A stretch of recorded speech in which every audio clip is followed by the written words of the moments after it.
What's good, family? Let's look at it tonight. Law 22 of the 48 Laws of Power through a lens of truth. Let's dive right in and see what Law 22 has to say. Law 22, use the surrender tactic. Transform weakness into power. Surrendering can be a tool of power. When you're weaker, surrender rather than fighting for the sake of honor. This gives you time to build strength and undermine your victor, while you wait for his power to weaken. You'll win in the end, and you can transform weakness into power. Let's dive in and look at it. So can we look at the truth of power for a second? Can we look at what we think power is and what power is actually in reality, and see if maybe we can reconcile with the fact that we carry paradigms, broken paradigms, such as submission and other mechanisms of schemes and strategic approaches can actually be tools of power. What does it even mean for something to be deemed a tool of power? See, the reason we all swear we're so smart is because we were taught really, really silly concepts very early on. And the attention and consistent belief in these principles and paradigms have pushed us into a habitual state of poor performance, poor paradigms, awful habits when it comes to the mental plane. If you're told a lie over and over again, eventually you won't have to apply any effort to recalling it, acknowledging it, and applying whatever counter is necessary as a reaction to what you have identified as an attacker. I swear, scientists, psychologists, therapists, experts are just like your friends and just like you.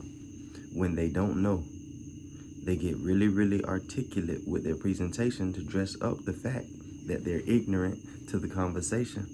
And they use jargon. They create concepts, ideas, terms, definitions, justifications, explanations, all kind of theories to accompany the assumption that they formed in the dark that drove them to set out and seek if they were right so that they could announce it, broadcast it, and build a bandwagon of followers. Instagram, TikTok, Facebook is not the only place that you desire to have followers. You love for people to follow you. You love to be esteemed. You love to be admired.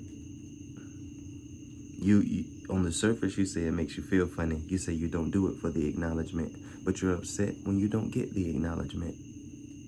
So Robert Greene says that surrender can be a tool for power. So let's just look at what this world and what you and I have been under the impression that power is and has been prior to coming into contact with the truthful knowledge of universal principle that states what power is, where it is, and how it is obtained. So, one of the most influential theories of power was developed by Bergin, and John French. French and Raven identified 5 different types of power. One word, but 5 different types of it. Reward power, coercive power, legitimate power, referent power, expert power. Arguing that each type of power involves a different type of social influence, and that the different types vary in terms of whether their use will create public conformity or private acceptance. Understanding the types of power is important because it allows us to see more clearly the many ways that people can influence others. Let's consider these 5 types of power, beginning with those that are most likely to produce public conformity only, and moving on to those more likely to produce private acceptance. Reward power, the ability to distribute positive or negative rewards. We're calling it power when you have the ability to do like you do your kids. Buy them what they want or take what they want from them when they're not doing what you asked. Coercive power, the ability to dispense punishments. It's just more of the same. It's just like reward power. And this is what a lot of worldly information is. It's just repetition that programs you in an illegitimate way so that you operate unnaturally, fully convinced that what you're doing makes sense. Because you've seen it so many times. You've heard it so many times, said in different ways. It's the same thing. The ability to distribute positive or negative rewards is reward power. Coercive power, the ability to dispense punishments. Now, I'm not even capable of giving you the good. I'm a tyrant. I'm just one who will beat you into submission. I am one who will utilize the ignorance of you being one with I am, the subordinate of no one on the physical planet. And I'll just use my ability to take advantage over you not knowing that, and you being afraid of me. I'll utilize the fear that you have of me to reign over you. And we'll call it power, coercive power. Legitimate power, authority that comes from a belief on the part of those being influenced that the person has legitimate rights to demand conformity. You legitimately believe that when the judge speaks, the police officer speaks, the public official speaks, Trump not even being the president, Biden not even being conscious to the things that he's reading off of his cue cards. You believe that these people have legitimate roles and have been given legitimate power to operate in authority over you legitimately. And that's legitimately ridiculous. Reverent power, influence based on identification with, attraction to, or respect for the power holder. I choose to extend my submission to you. I choose to operate as a subordinate to you, not because you force me to, not because I think I have to, but out of a choice, a respect that I carry for your position as it relates to where I stand in relation to you. This is also something that takes ignorance to be a part of, because the first have been made the last, and the last have been made first. All are one, connected, joint, inevitably, eternally, and wholly. Expert power, power that comes from others' belief that the power holder possesses superior skills and abilities. Ooh, they know what they're talking about. Let me go grab my pen and paper and listen to what I don't know, couldn't know, unless I sit with them and take it from them. It looked like it worked for them. I need what they have, so I must align with what they say they know. So when they speak, I shut up and I listen. And then when they're done talking, I apply it to my life, to my detriment or to my benefit, and I extend it as the very example to those who I have influence with, that this is the way to true happiness and peace. All of these examples of what we are told power is in the physical are only shadows and forms.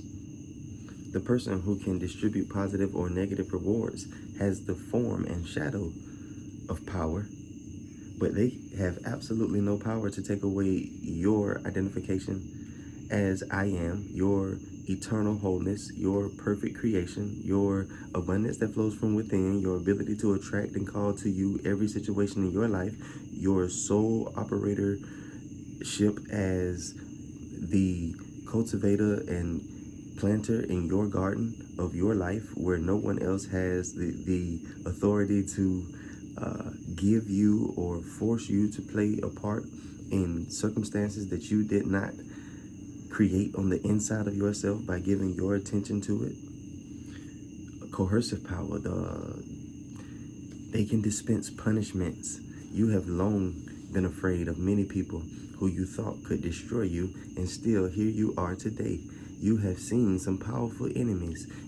I was scrolling on Instagram and I heard a preacher mention, he said, if you ever want to know the value and the worth inside of yourself, you need to look at your enemies. Look at those who oppose you. Look at those who try to destroy you. And as you look at how kings and mighty nations and corporations have set out to destroy you because of the power and weight and worth and valor that is on your enemy. You should be set on notice of the value in yourself. And that's ignorant. That's sleepwalking. Understand, the only place you ever need to look to see the value that is within you is within you. How amazing it is to know that you cannot have an enemy if in your paradigms and in your knowledge base you have removed your partnership with the concept of conflict. If you no longer are one who is wired to look for those who oppose and adopt ways to counter the opposition so that you can be successful in the fulfillment of your purpose, you have not settled in the truth. You still operate from the illusionary world of darkness where ignorance reigns, where you are your greatest and only enemy. I got enemies, got a lot of enemies. The only enemy that you'll ever have is the inner me. Bergin and French didn't discover 5 different types of power. Bergin and French sat down and investigated 5 different forms and shadows of power. There's only one definition of power. There's only one face of power. There's only one presentation of power. There's only one source of power and one path to power. But we have 5 million different forms and shadows of power. These 5 are very common. I commend Bergin and French. That is a great example of 5 different instances that we forfeit our genuine power to someone or something that has the form and shadow of power. So if that's not power, if what we've been looking at and submitting to is not power, when the judge tells you what to do, without you submitting to it, the judge's words hold no power. The power is in your belief that if you don't listen to the judge, things that you don't want to happen to you will take place. So instead of you carrying out that imagination that is nothing but a vain picture that you're entertaining and giving power to by your attention, you submit to the judge's order and follow his commands. Not because the judge has genuine power, but because you don't know the power that you have. And we learned this a long time ago. You know where we learned this? In our mama house. Listening to our daddy and our mama, afraid that they would issue punishments, afraid that they would stop extending gifts and rewards, afraid that they would no longer accept us, receive us, and be one who loves us and respects us, or not see our respect for them. The power has been in your ignorance. Just like true power is in knowledge and truth. You've been giving power to lies that are powerless. Stop it. Understand that you do play a role in the atonement, but understand that the atonement of yourself, just like the atonement of the world, is not on you. It's not solely your responsibility. You have one that you are partnered with in your atonement that has never, ever failed at anything. Anything. Everything that your partner has set out to accomplish in history of eternity, he's got 100% on. And this is the relationship that you've been given. You've been given a relationship with one who has never failed to carry out your own atonement. Your role is to accept and receive. Keep your hands open and free of junk, garbage, harbored past, trauma, illegitimate, illicit pictures and thoughts and imaginations. My hands are free. Your metaphysical hands are clinging to whatever your attention is being extended to. If your attention is being extended to the things that you desire and the things that you are convinced that you lack on the physical plane, then your metaphysical hands will become consumed with the plans and strategies that you concoct within your ego that will carry you to your destinations.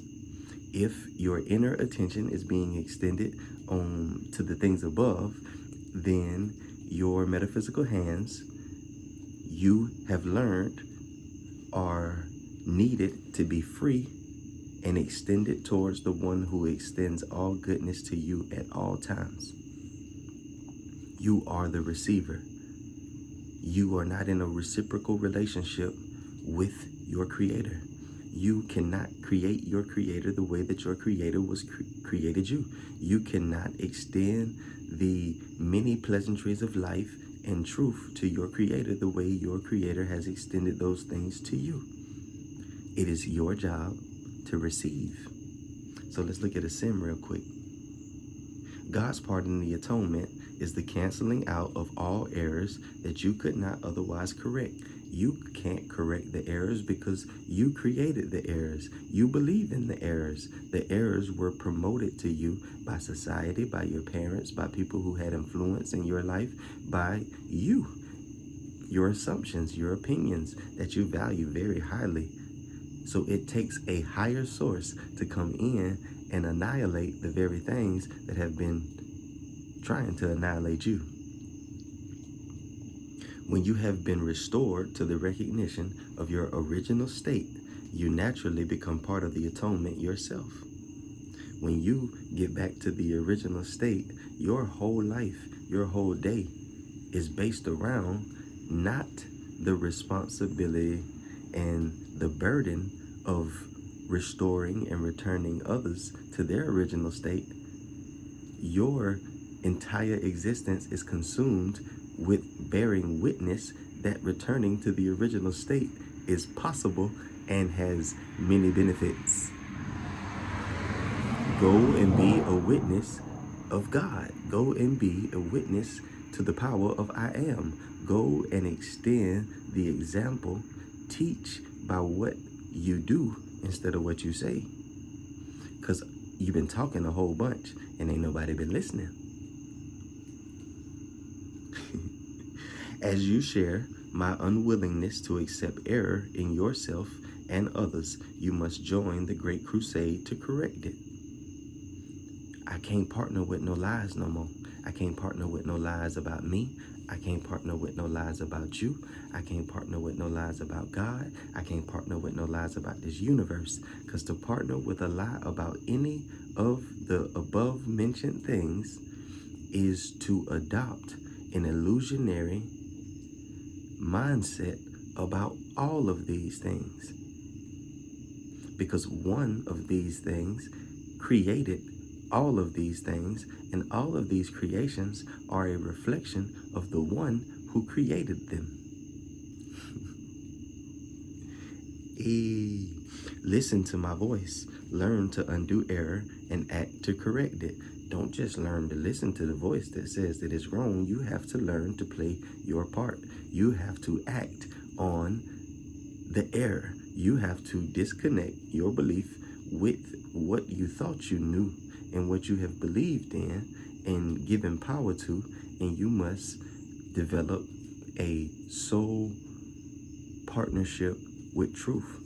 When truth arrives and it looks different than what I thought it was, I disconnect from my thoughts and not truth. All right now. The power to work miracles belongs to you. To who? To you. So why you been seeking power? If you have the power to work miracles, if it belongs to you, then why have you been on a desperate pursuit following laws written by Robert Greene and following concepts by French and Raven and trying to acquire the shadow and form of what power genuinely is. You know what power is? The ability to call to yourself anything that you give your attention to. There is no other power. All power is within you. Your source, your attention, that is the extension of the source within you, is power. Let's keep looking at the Course in Miracles. All fear is ultimately reducible to the basic misperception that you have the ability to usurp the power of God. So is God's power. Usurp, meaning you believe you can take it by force. You think that you can follow laws and worldly principles constructed by worldly, divided, inconsistent thinking men and women, absent of the presence of all power within them. You think you can follow a path that they have created and take upon yourself the power of God without having to deal with God's supervision and follow God's plan that you fear may stop you from executing your plan. Of course, you neither can nor have been able to do this. Here is the real basis for your escape from fear. Don't you want to escape fear? Don't you want to live the rest of your life without the hindrance of unconscious imaginations of how things could go wrong every time you set out to do every little thing throughout the course of a day? Every time you set out to say something, you have been riddled with fear. The fear of being rejected, the fear of not being heard, the fear of not being understood, the fear of being misinterpreted, the fear of an indifferent attitude towards the presentation that you have sat within yourself, drafted, premeditated, and unrolled with the expectation of gratitude being extended for the time that you have invested at no one's request to something that probably has very little value to everyone in the equation. I think you want that. Even if you don't know you want that, you want that. So here is the real basis for your escape from fear. The escape is brought about by your acceptance of the atonement, your acceptance of new life, your acceptance of resurrection, your acceptance that a part of this you have played no role in, and another part of this you did. You did not extend this. You did not go and retrieve this. It was given freely to you, and you received it. Your acceptance of the atonement enables you to realize that your errors never really occurred. Only after the deep sleep fell upon Adam could he experience nightmares. Remember, this is a story in the Bible that is a reflection of the reality that you and I live. If a light is suddenly turned on while someone is dreaming a fearful dream, he may initially interpret the light itself as a part of his dream and be afraid of it. However, when he awakens, the light is correctly perceived as the release from the dream, which is no longer accorded reality. So when I wake up, I am no longer convinced that my nightmare is reality. But as I was dreaming, when the light came on, I just may have got it in my head that the very things that were pulling me out of the nightmare were a part of the nightmare. But when I come to and I realize the reality of the matter, I am clearly made aware by myself that the light, those things that were taking place that seemed to be more of the same, were my very partners in liberation. All right, One last piece of a sin for the night. Everyone experiences fear. Yet, it would take very little right thinking to realize why fear occurs. Few appreciate the real power of the mind, and no one remains fully aware of it at all times. However, if you hope to spare yourself from fear, there are some things that you must realize and realize fully. The mind is very powerful and never loses its creative force. It never sleeps. Every instant it is creating. It is hard to recognize that thought and belief combine into a power surge that can literally move mountains. I'm going to read that sentence again. It is hard to recognize that thought and belief combine into a power surge that can literally move mountains. You don't believe that, even though you say you believe that, because it's hard to recognize, because you get so distracted with the actual contents on the physical plane that all originate from your thought and beliefs that have combined into a power surge that didn't move a mountain, created one for you. And you not knowing that you created the mountain by your thought and belief, you tend to take a while to return to clean up your thoughts and beliefs to the point that the mountain is removed. It appears at first glance that to believe such power about yourself is arrogant. But that is not the real reason that you do not believe it. Learn something about yourself real quick. You prefer to believe that your thoughts cannot exert real influence because you are actually afraid of them. This may allay awareness of the guilt, but at the cost of perceiving the mind as impotent. If you believe that what you think is ineffectual, you may cease to be afraid of it. And that's really what you be trying to do. You are on a desperate attempt, not for truth, but to not be afraid anymore. And you're trying not to be afraid anymore. You're trying to be saved and relieved from your fears without the knowledge that truth is the only way to escape into peace. Any other way that you try to get away from your fears just leads you deeper in the experience of illusions and fear. Attention to illusions and attention to fear leads to more illusions and more fear. More nothingness, more lies, more alternate realities. But you are hardly likely to respect it if you get to the point that you believe that your thoughts and beliefs are ineffectual in your reality. There are no idle thoughts. All thinking produces form at some level. Ooh, life gonna change when you stop wrestling with that truth. There are no idle thoughts. No such thing as just a vain imagination that passes by that you give no life to.